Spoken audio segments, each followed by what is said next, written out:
My name is Alan Bird. I am the Florida Regional Director for the state of Florida for Chambers for Innovation and Clean Energy. And one of the things we're trying to do across the country is work through our Chamber of Commerces that we work with, about 1,500 throughout the nation, and talk about how energy and economic development are working hand to hand, the demand that is coming in the future for energy, and how we're going to meet this, and how communities, if they're not aware of what's happening in this field, are going to be left behind. We've got a great panel up here. I'm just going to let them give each about a 30-second to a 1-minute description of who they are and what they do. Good afternoon. My name's Michael Holmquist. I cannot tell you what I do in 30 seconds. I can tell you what I do in 5 seconds. I'm an industrial broker, and I deal a lot with chambers because a prospect will come to me looking for 30 acres, 40 acres. We got to do this, we got to do that. And if all you have done your what you have to do, and I have the energy and I have the access, I have a transaction. And hopefully we got labor coming in, we have resources coming into the area. So really, but I'm just really the industrial broker. John? Thank you, Michael. John Janis from Freebie. Vice President of Economic Development. Freebie is a microtransit company. If you're not familiar with microtransit, we all know mass transit, large vehicles, fixed route, fixed schedules. Microtransit, smaller vehicles, on demand, kind of think Uber meets public transportation. We take it a couple steps further, and one way we take it a step further is we use almost exclusively electric vehicles. So very exciting stuff. We'll dig into it a little bit later. Thank you. Rob? Thank you. I'm Rob Bradham. I'm Director of Policy at Chambers for Innovation and Clean Energy. Been with the team for about a year and a half, but my entire background is in the public policy world, and I have worked for Chambers in the chamber world since 2007. So I was VP of Public Policy for 2 local chambers, one in Virginia and one in Tennessee, which is where I live. And then I ran a chamber as CEO in Northwest Georgia, Dalton. I'm sure you know where that is. For a number of years before I started with CICE. Yes, Dalton, Georgia. Mark? I'm Mark Litton. I'm the Vice President of Economic Development at the Indian River County Chamber of Commerce in Vero Beach, Florida. Been in economic development about 35 years, mostly Ohio and Michigan. And 3 years ago, I moved down to Palatka, Florida. So you probably know my friend Brian Rademacher. Good man. So we've been doing economic development a long time, and hopefully we'll have some great discussion here this morning for you, or this afternoon. Cool. Robert? Hi, I'm Robert Monteo from Duane Morris. I am a data center lawyer. So I work on large-scale data center development all over the country, and that's anything from large AI projects that are multi-gigawatt to super secures, carrier hotels, and probably any other type of data center you can think of. If they've got a bunch of computers in a building, I'm there. Fantastic. Rob, let's start out with you, because in your role, you look all over the country. Give a quick overview of the expected growth in energy demand in the United States over the next decade or two. Sure, Alan. And I always like to start this question with some context. So the context is this. From 2014 to 2024, so that's the last 10 years, electricity demand growth averaged 0.5% per year. Okay, 0.5%. That's not a lot. Basically flat. My second note on this topic is that future demand growth, particularly a decade or two out, is very difficult to do. It's more difficult now with the advent of data centers and other things that are coming online. And so future projections are really hard to do. But I do have some stats for you. The U.S. Energy Information Administration, which is the federal government's keeper of this data, predicts 2% growth in 2026 and 2027. Those are probably the best numbers you're going to find. Back in March, and this number just came out in August of this year. Back in March, they were predicting 1.7% growth for those 2 years. So it's gone up even since the spring when they made that prediction. B of A, Bank of America, they study all sorts of things. They're predicting 2.5% growth over those same 2 years. So let's talk about long-term, which is what Alan asked about. Deloitte, the accounting firm, predicts 26% growth by 2035. Pew Charitable Trusts, which they also study all sorts of different things. You wouldn't even believe what Pew studies. They're on the high end. They're predicting 25% growth by 2030. Again, I think the most believable stat there is 2% growth for 26, 27. Beyond that, going out more than 5 years, it gets more difficult to predict, but 25% over 10 years seems reasonable. Whatever the case may be, whether it's 2%, 2.5% over the next couple of years, or 25% over the next 5 years, or 25% over the next 10 years, one thing is true. This is generational growth. Okay, remember, we're going from 0.5% over the last decade per year growth to at least 2%. And that number just keeps going up and up and up. We have not had that sort of demand growth. I will turn 50 literally this coming Saturday. We have not had that kind of demand growth in my entire life. So it's truly generational. Great, thank you very much. Mark, from an economic development perspective, how critical is the availability of energy to companies when they're looking at coming into your neighborhood? Well, I go to a lot of site selector events, and a good friend of mine who's a site selector in Atlanta, he wrote a book, and he has 4 words: no power, no projects. All right, thank you. No, it's increasing now with manufacturing reshoring, and it's going to take a while for that 10, 20 years for all that to kind of finally come back to the United States. But the push is on now. The demand for energy, electricity, namely, and then you factor in the data centers that people are looking for. We are truly in the information age, and it's all online and on your phone. So from an economic development standpoint, if you don't have electric capacity, your community's not going to get projects, you're not going to have growth, you're not going to have capital investment, you're not going to have jobs. So, and that's even working with your existing companies that want to grow. So that's kind of the challenge that we're facing with all the statistics and data that you're hearing and reading about out there. It's going to be a challenge for economic developers, especially in rural communities. Michael, you work with all different types of companies. What are some of the industries that are specifically looking for high power, a lot of energy, a lot of electricity to power their operations? Power has always been an issue. Really, I'm basically an industrial broker, which means we do large-scale warehouses for flour companies, for FedEx, and even telecom now, and AI, and it goes on and on. But what I see is that when we used to develop a warehouse before, we were happy with 800 amps to each unit, to each 5,000, 10,000 square feet. Today, we're still developing that, but there's a new product coming online, which are the data centers.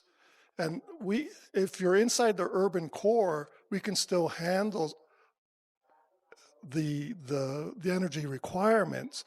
20 years ago, I was part of a group that developed the map of the Americas downtown Miami.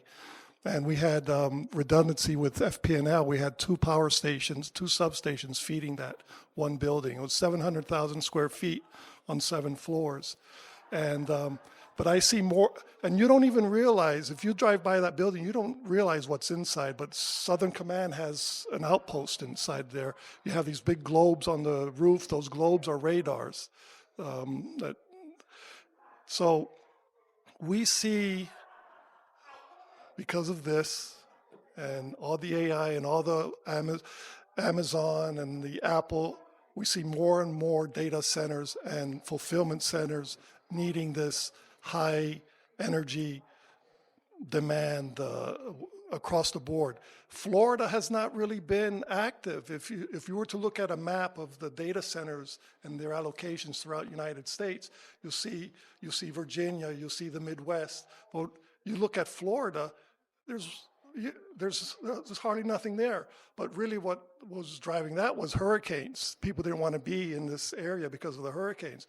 But the Napa of Americas, we built that building 20 years ago as a hurricane bunker. that parking lot will flood with water.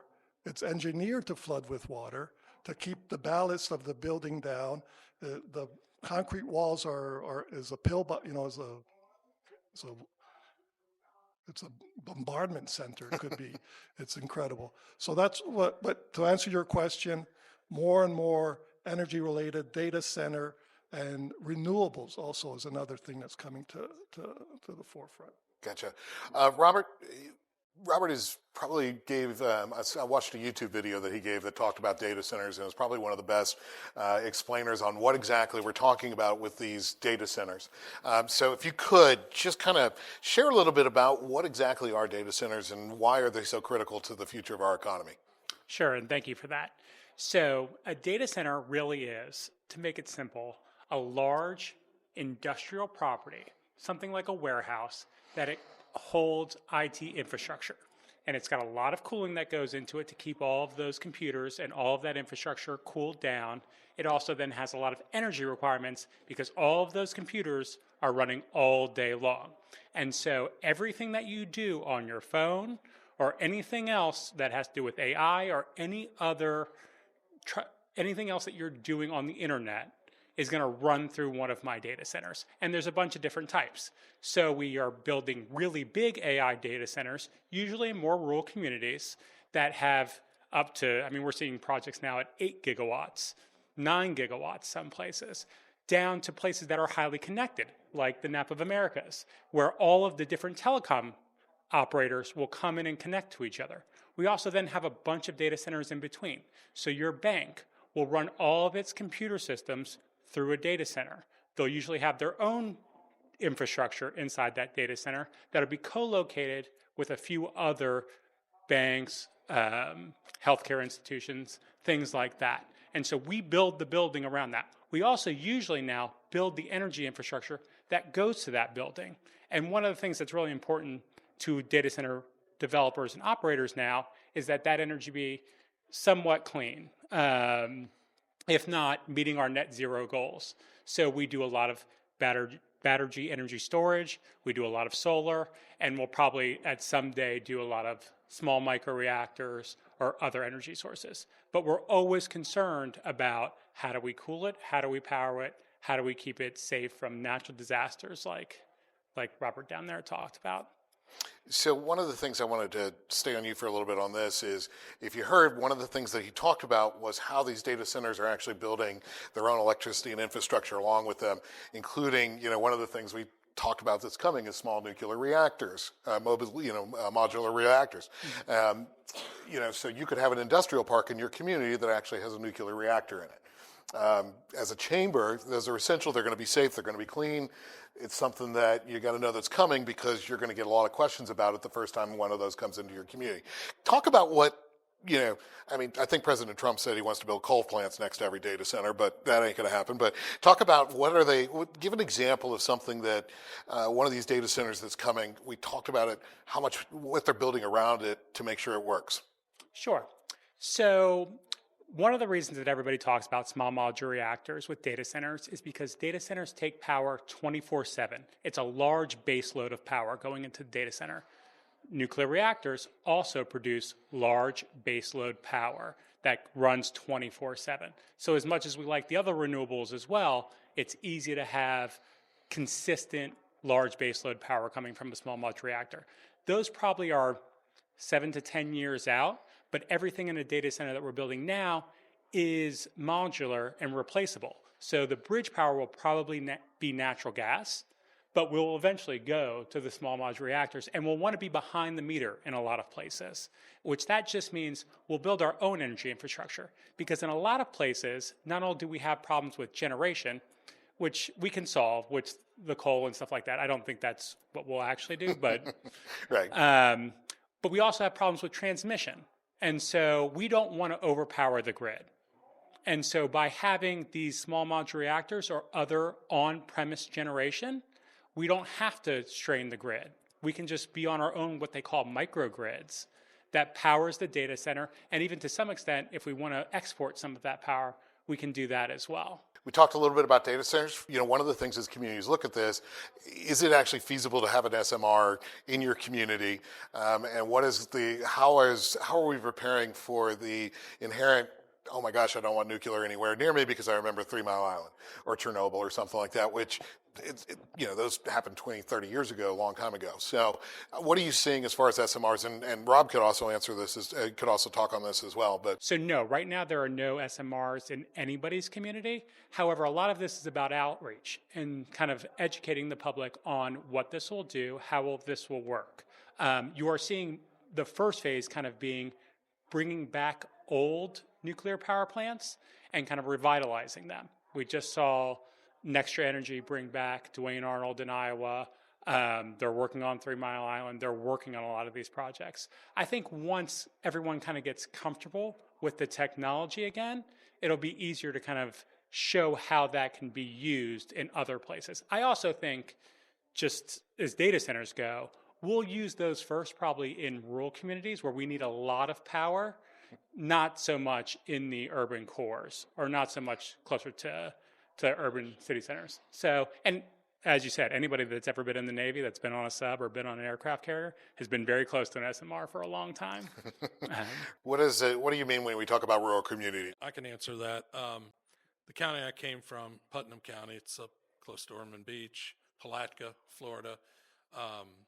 It is home to Seminole Electric, the rural co-op provider in Florida's only power plant. They had 2 coal-fired units. They decommissioned one, put in a combined cycle natural gas unit that generates about a gigawatt of power, and that other coal-fired unit now is just a peaker.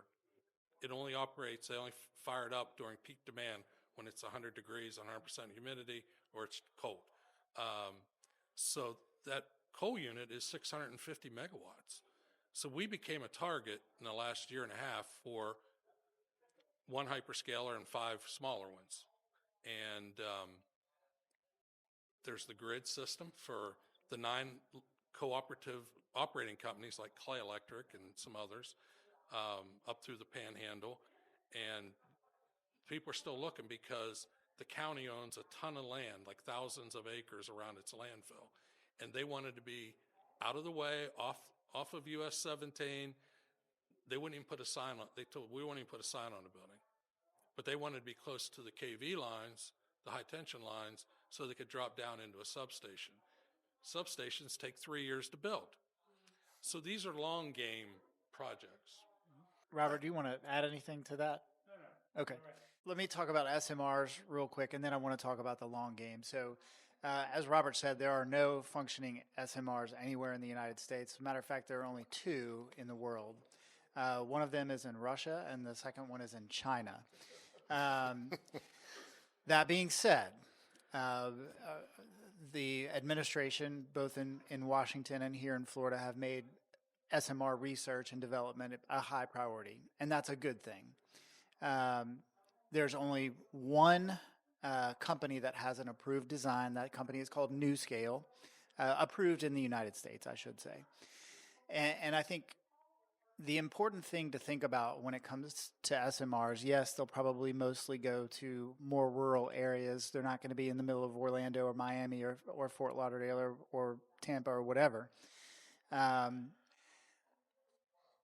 Realistically, there was one attempt by NewScale to build an SMR in it was for a bunch of Utah electric co-ops, but I can't remember exactly where it was located. Idaho, I think.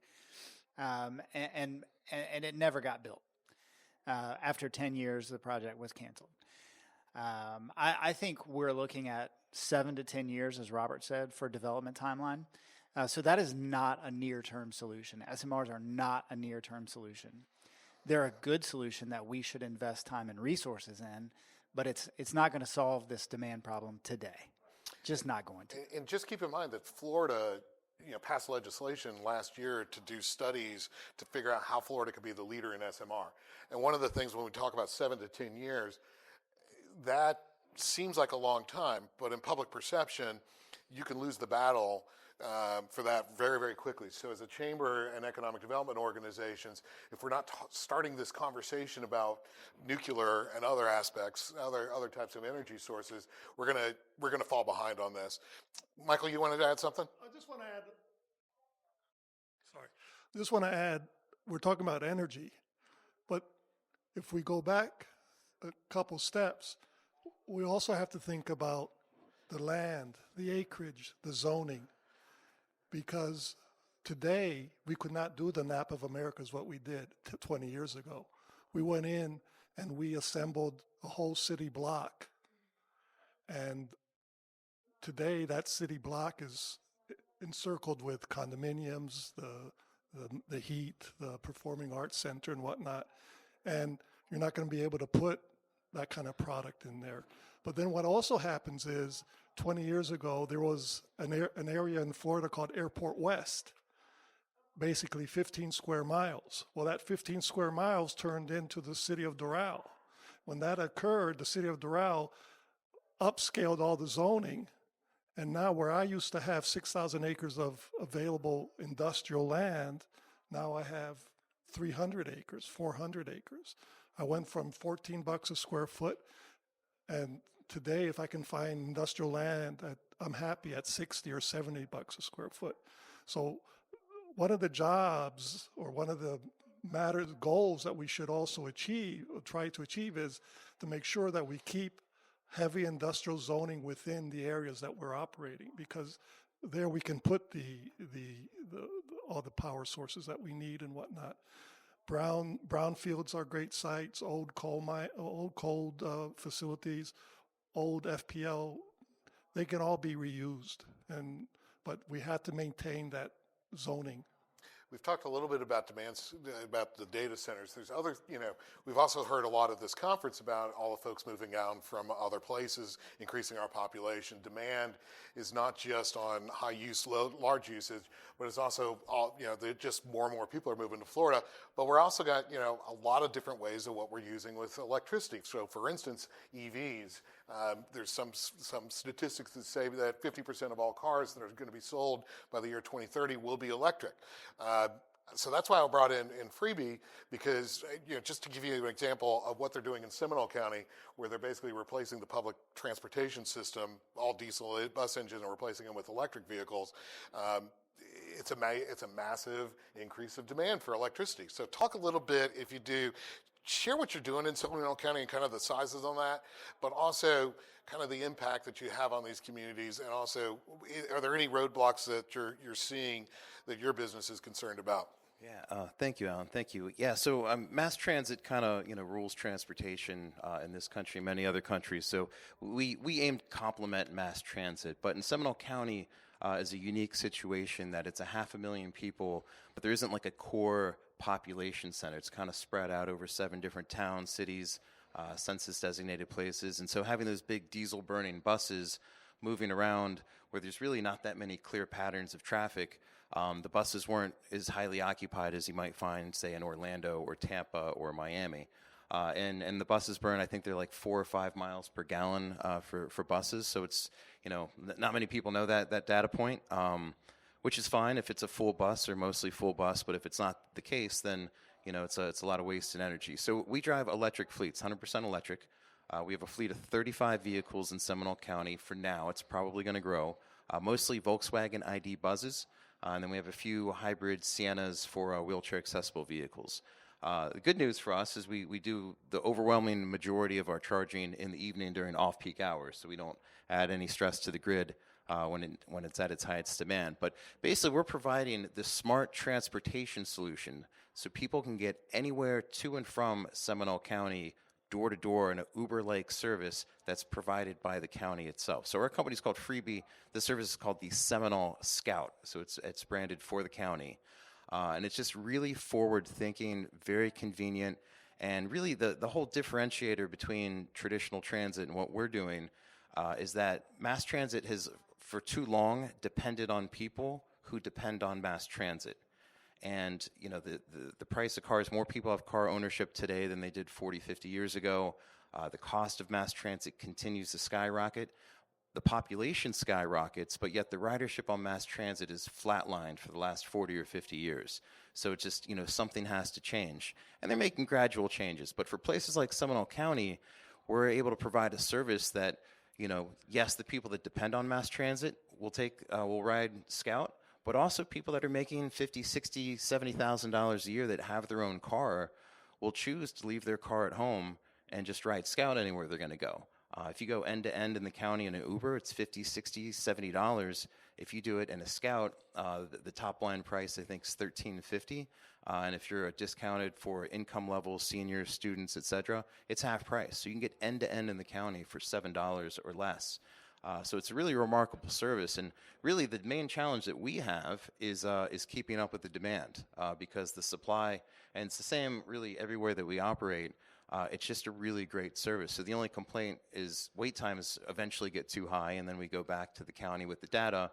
And in Seminole County, they're already thinking ahead, so they've already pre-approved a budget for once the demand rises. But yeah, very cool forward-thinking, kind of reinventing public transportation. Won't work everywhere. Won't work in very rural areas. And then in the super dense areas, it can work in certain pockets, but obviously mass transit's the way to go. But for everything in between, microtransit's really grown from about 50 programs in the country pre-COVID to about 600 plus programs in the country today. So it's a rapidly booming industry within transportation that not everyone really knows is growing anywhere nearly as fast as it is.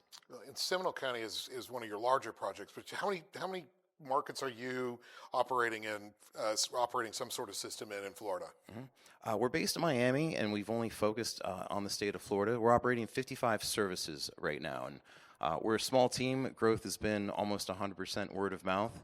We launched in Seminole County, and we were just awarded the bid for the link, so we'll be operating in some nearby counties. We're in Mount Dora and Lake County. And we're having conversations with many other cities and counties within the state. But 55 to count right now. So we're only about, we make up maybe 10% of the total microtransit in the country. But for all electric microtransit or just EVs in general, I believe we're the nation's leader right now. Solar farms. That's actually how we met. Was we were talking about how you utilize solar farms as part of your economic development strategy in Putnam County.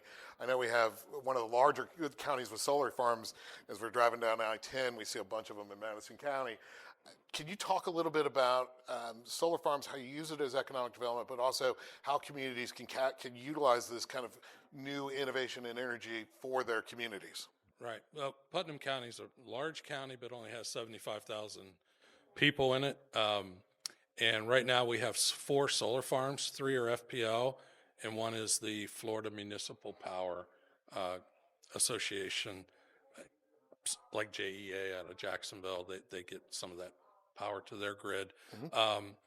I looked at it as an opportunity because it increases the tax base. You get the construction jobs. Now there's no jobs, hardly any, just maintenance, a couple maintenance guys, after they're installed and they're working. But that tax base helps the county improve quality of life with the services they provide. And I always felt, economic development is jobs, capital investment, and increased tax base. So it fit two of the 3 that you try to get. I mean, we all want to get jobs, but with automation, I tend to focus on the capital investment and the increase to the tax base because that's where we get our money. Robert, during your discussion on data centers that I watched on YouTube, you talked about how a lot of the traditional data center places are getting filled up, and Florida has an opportunity to really start capturing that demand of future development. Can you talk a little bit more about that? Yes, absolutely. And kind of building on what Mark said, these are also great opportunities for economic development. So the traditional tier 1 markets, including Northern Virginia, where I started doing a lot of my data center work, are pretty much tapped out.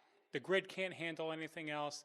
There's not that much generation there, and people have kind of been overwhelmed by it. We also have enough connectivity there that it's not as much of an issue. Florida has available power at relatively low cost. So it's an obvious place for data centers to go, and we've kind of engineered around some of the stuff that you heard earlier regarding hurricanes and other natural disaster risk. So now Florida has become, especially being a very business-friendly state that's also drawing a lot of talent from other states, especially in the tech world, it's an obvious place for data centers to start expanding, especially if we can find good projects like you're talking about with a gigawatt available. That's not available everywhere else in the country, and it's not available anywhere close to major highways or fiber, all of which Florida has readily accessible, and all of which have good construction talent here too, so that when we go to build, we're not having to draw people. When I build, sometimes, I don't want to disparage any other place, but sometimes out in the middle of the Midwest, there's not the same level of construction talent to be able to do all of my large-scale development, or to drag HVAC lines, or to do all of the cooling infrastructure that we need. We understand how to cool things in the state of Florida. We've got a lot of AC techs. All of that is helpful if you're going to build a giant building that has to be highly cooled and have a lot of energy infrastructure going into it. So I think Florida's the next frontier. So I'm going to read a tweet from our governor about data centers. There isn't even close to enough grid capacity for these data centers. Consumers will see electricity rates spike, and to what end? That's what he tweeted about a month ago. There's going to be legislation dealing with data centers coming up in this session at some point in time. But I can start with Rob, because he sees policy all over the country, as you do, both Robs do. But what are some things that our local government or our state government need to be looking at to help any of your businesses, but particularly meet this energy demand that's coming? I think a lot of what we're doing here is kind of educating the public that we do not want to raise your energy rates. We actually, for the most part, would like to build a lot of our own energy infrastructure.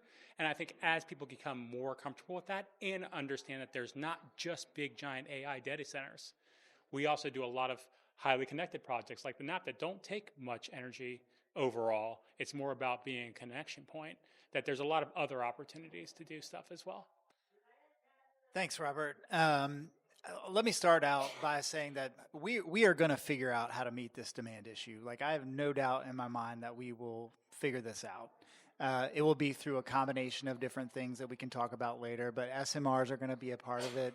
The utility scale solar is going to be a part of it. Distributed energy is going to be a part of it. There are many different components that are going to allow us to get there.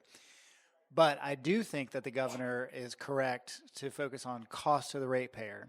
I was looking at an article this morning on Axios, and we all like to talk about inflation. Everybody's thinking about inflation right now. Household inflation, the number one driver over the last 5 years of household inflation, is energy costs, which have increased 40% for the average household over the course of the last 5 years. That includes gas and electric, though, right? Yeah. So this is the gas you put in your vehicle and the electricity you use to heat and cool your house and all of that sort of thing. So it's the right thing for the governor to focus on.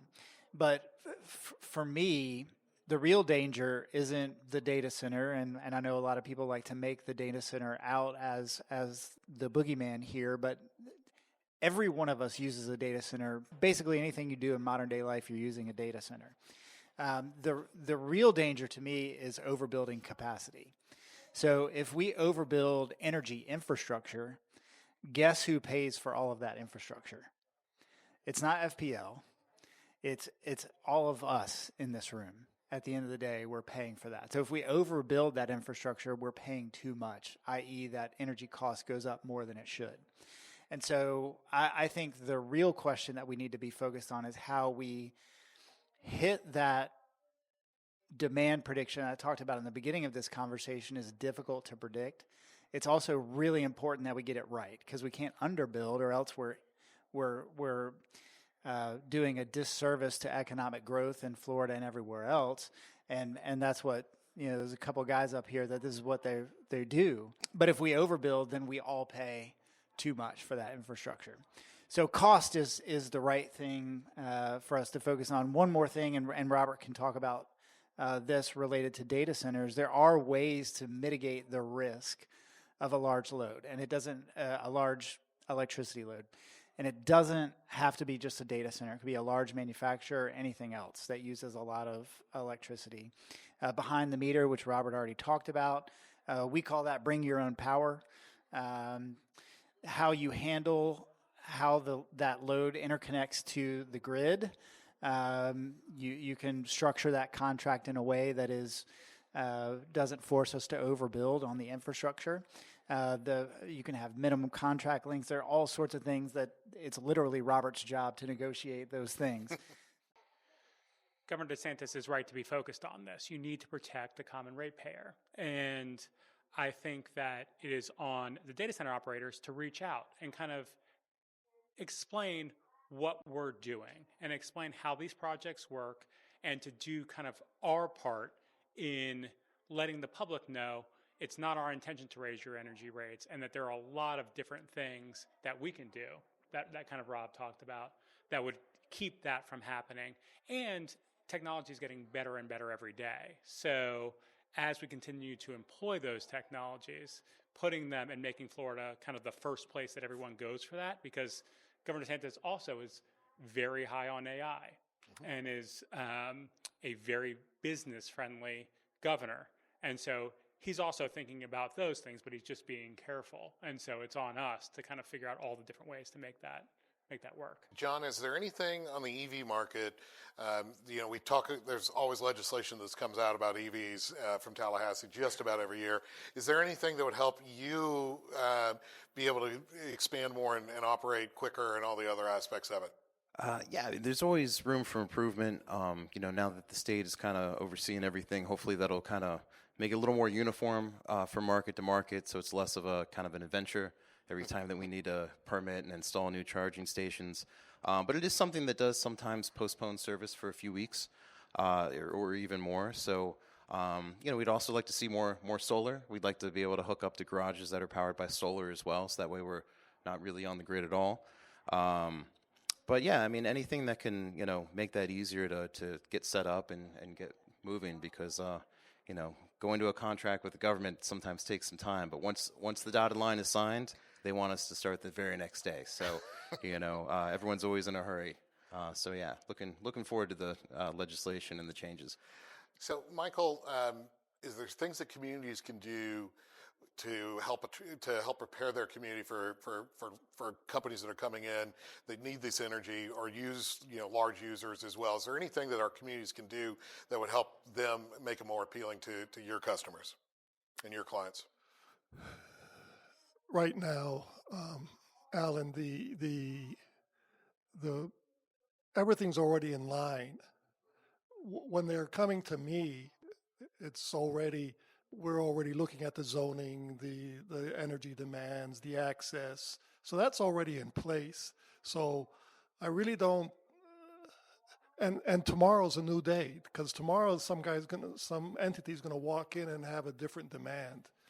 And so the only thing that I think it's important for the jurisdictions to, and I think they all are paying attention, is go with the flow of what's coming in through that door. Nothing related to energy, but it's a similar story. 10 years ago, I would rent a 3-acre parcel to a truck yard. Well, today, those aren't called truck yards anymore. They're called IOS, industrial outdoor storage. And I have to have special zoning for that. And that's fine. But again, it comes down to the jurisdiction has to have the zoning in place. We have to have the access to energy. And that's where we're at. But Mark, you wanted to add some stuff on that too. I think what communities can do, if you have economic development within your Chamber of Commerce, you need to do some strategic planning. That way you can outline, go out 5 years, do a 5-year strategic action plan, so that you know what the blueprint is on what you need to do to attract industry, new business. I always say I like to plan my work and work my plan. And they're all little acronyms or euphemisms, but if you don't have a plan in place, you're not going to be able to attract anybody anyways. So there's a couple of things that I think we could talk about here. Number one is water usage, because that is also a big question on all this, and also tax implications. You talked a little bit about the increase in taxes from solar farms, but both who's going to pay for it, but also how much does this increase and help on us. So, Robert, you grab the mic, so why don't you go for it, start out. So I'm a nerd, and I would love to talk to you about DLC, direct liquid cooling, all day and closed loop systems. I will spare you that, and I'll let Mark talk about the tax implications, because I think we have a similar setup where it actually is very beneficial to have the data center, because now they're paying higher property taxes, et cetera. But I'll let you cover that. But on the water part, the more recent designs of data centers do not have that problem because they are on a closed loop system, and we operate some that are almost totally waterless at some point. Some utilities like them to take on at least some water because that also helps with the tax base, especially in some economic zones, but we can design them now. I mean, at some point they'll be completely coolant or immersive, but that's, again, more than you probably need on that. Yeah, from a taxing a data center, what it does is it brings about, I'll just use a round number of 100 jobs, and they're all six-figure jobs. They're IT, they're engineering, they're computer design people. A small rural community would love to have 100 to 200 six-figure jobs coming into their community. A rising tide lifts all boats. You guys probably think I'm like the cliche monster, but when you're in economic development, you say these things to calm people's fears. But yeah, it adds the jobs, the tax base. It hits all three of those things I said earlier about jobs, capital investment, tax base. Anybody else? Rob? Yeah, Robert and I were actually talking about this question before we did this session. I think education is a huge issue on all of these things. So solar farms and wind farms for a small rural county is basically free money. They sit there lightly on the land. They're not taking agriculture out of production, because in 30 years that farmer can take 30 years of lease payments, and then the solar farm can go away in 30 years, and he can, have corn or soybeans or whatever else you want on it again. Yet you're paying a ton of money to your school system and a ton of money to fix your roads and whatever. It's free tax money. Data centers are not free tax money, but it's the next best thing. They add some jobs. Yes, it uses some of your infrastructure. Solar farm taxes, you get tax money, but it doesn't tax your infrastructure. Data centers are a little bit of a tax on your infrastructure, but it pays huge amount of tax revenue. Education in local communities, I think, is going to be key, not only on those things, but any large-scale industrial manufacturing development that you want to do in a community. I'm sure you see this. So the question is, the perception of data centers has already started in some communities to be very ugly and anti-data centers. What's interesting, and I go to a lot of economic development conferences around the country, and the last couple of years there's always been a session at every one of them on NIMBYism. I have other acronyms like CAVE, Citizens Against Virtually Everything, and there's all kind of ones. And you talk to site selectors, and that's a big fear of theirs is if they bring a project to you and you get shortlisted, like somebody brings a shortlist project to you, like Michael, you got to do education of your community and spell it all out because a lot of people have fear. There's fear. This is going to ruin our quality of life. And they really can't get past what the real impact of that project coming to your community, what it's going to do for your community. I grew up in a small town on the Ohio River, and we had a steel mill. Well, in 1983, that steel mill closed because of the Clean Air and Water Act. I graduated high school in 78, and there were 14,000 people living in the town. I was back there last weekend, take care of some family matters, and they may lose their city charter because you have to be 5,001 person to be a city, if not you're a village. And then you lose a lot of funding from the state and the feds. They're at like 5,100 people. probably another 2 years, and they're a village. So I'll just say one quick thing on that, and I think this is important. I think it's on the data center operators to get out to these communities and really do that outreach. Where we are selecting sites is almost 100% based on where there is power. So that is truly what's driving everything. That's just the little industry secret here. Rural communities tend to have more substation availability, tend to have a little bit more space, but land cost is almost nothing in the data center project. So it's not really open land. But you're right to be asking these questions. And as far as noise, that's from them going on their generators. We will do less of that over time because I think digital generation will always be there, but will be less used. We want to start doing a lot of solar to battery and other things. And then as far as putting them in rural communities, I think there is some benefit to the overall tax base, not only from the initial construction, which honestly won't put any people in school afterwards, which is kind of doesn't have this long-term effect, but as the data center continues to operate, it'll pay much higher taxes because the land value will go up, and they'll pay more and more taxes into that community and be part of the community. I think that's got to be more of our overall focus. And again, I think we need to stop thinking of data centers only as the big AI projects, but also some of the other data centers that keep your Netflix running and that keep us safe, as far as national security goes. That's honestly where the vast majority of data centers still are. It's not in the big AI. Well, there's also a similar aspect going on with utility scale solar and farms. There are some agrivoltaics that are being worked out to where they have sheep and blueberries and bees and other things that are alive. There was a pilot project to where they were trying to figure out how to do cattle with solar farms as well, because 2,000-pound bull into a solar panel was not good right now, but they're trying to build that up. So talk about a little bit, and we can all talk about this, what is the best way for the chambers and what's the role in them to help guide their community in this economic development process?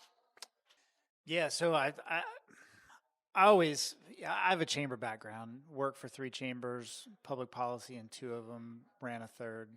To me, a local chamber of commerce is the perfect connector within a community. Hopefully you're a trusted local resource. Probably you have a boardroom or a large meeting room. You can bring all the players in your community together to talk about these types of issues, right? And you guys are smiling in the back. I know you guys have done this. But local chamber is just a great convener. And so I always loved when I was running a chamber, getting everybody to sit in my boardroom and let's have these tough conversations and try to get everybody on the same page, right? That was always my goal when we were talking about something controversial. It didn't matter what it was. So I think education is important. That's a role the chamber can play. I think being a convener, a community convener, is a role that the chamber can play. You're a trusted source. Be a leader in your community. Try to get everybody on the same page. That would be my principal piece of advice on this type of stuff. Mark, do you want to add on to that from the chamber world too? Yeah, and I'm just going to go back to what I said earlier about plan. Have a plan. I mean, everybody has a disaster plan. Everybody has a hurricane plan. Everybody has if you're up north, you have a snow plan on how to get in and out. If you have a plan, you revert to it. You revert to your training, and everybody in your community, when you do a plan, you take it out to all the stakeholder groups, and you let them offer input. What are we missing? And if they offer input, they're buying into it. They're helping you write the plan. So that helps in that educating the community process. I appreciate everybody. CIC is here to help. If you have questions or you want to tap into our resources for what you guys are going through in Madison, by all means, reach out to me, reach out to Rob. We can help give you some of the resources and programming as well. That's what we do for Chambers of Commerce. So with that, thank you very much for joining us today. Thank you guys. Appreciate it very much.